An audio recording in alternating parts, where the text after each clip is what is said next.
Olá! A nossa conversa de hoje vai fundo numa estrutura de liderança que busca resolver um dos maiores conflitos do mundo dos negócios. Aquela tensão entre ter lucro e ter um propósito. Sabe, parece que a gente sempre tem que escolher um lado, mas vamos explorar uma nova perspectiva sobre isso.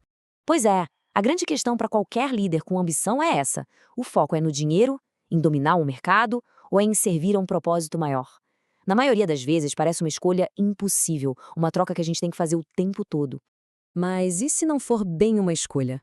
De acordo com a fonte que a gente está analisando, a resposta é bem direta. Não precisa ser um ou outro.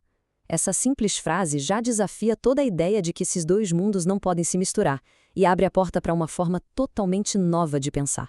Então vamos mergulhar de cabeça nessa suposta divisão. O mundo do lucro de um lado e o do propósito do outro. Como que a gente pode fazer esses dois lados não só coexistirem, mas trabalharem juntos? A fonte defende uma ideia interessante. No fundo, existe um único propósito universal, que é servir. Isso não quer dizer largar a ambição de lado, não, mas sim usar seus talentos, suas habilidades, tudo o que você tem de único como ferramentas para entregar valor e, de fato, servir as outras pessoas. É uma mudança fundamental no objetivo final. E entender isso é a chave de tudo, sabe? Porque muitos empreendedores acabam caindo em dois extremos, em dois caminhos bem opostos.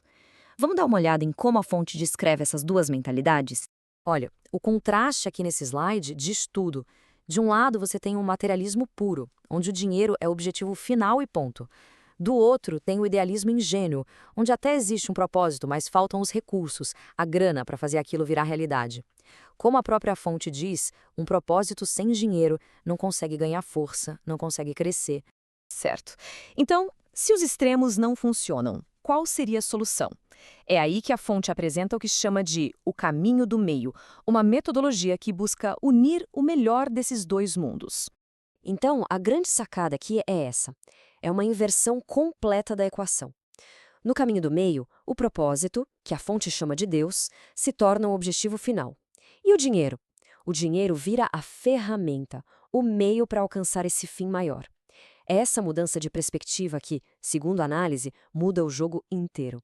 E para deixar isso tudo bem mais concreto, a fonte descreve dois tipos, dois arquétipos de empreendedores. Vamos ver como essa filosofia toda se manifesta na prática, no dia a dia.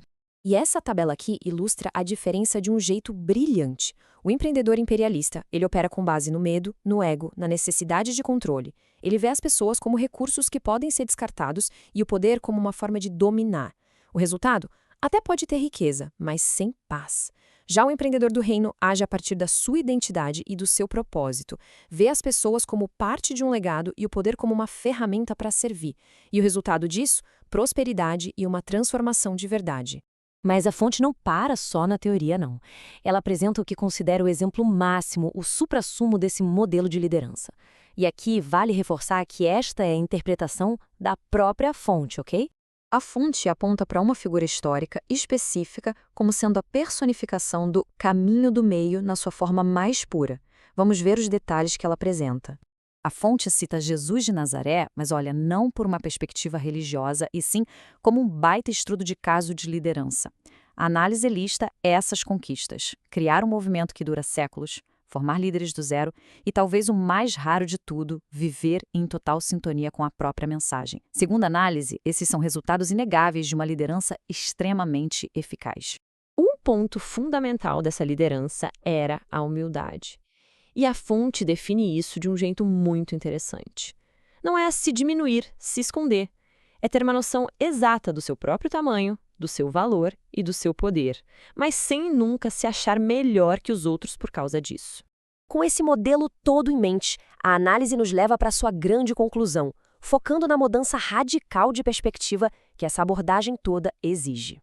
O ponto crucial aqui é o seguinte: para a fonte, essa abordagem não é um extra, não é um departamento de responsabilidade social da empresa, é o fundamento.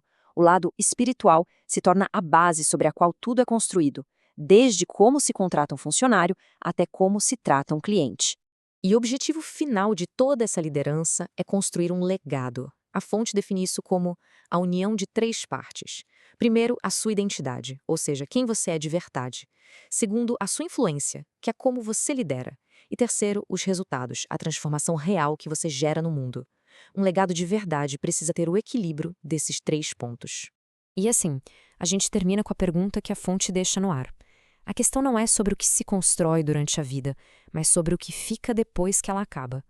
Uma reflexão poderosa, né? Sobre o impacto do nosso trabalho, do nosso propósito e da nossa liderança no mundo.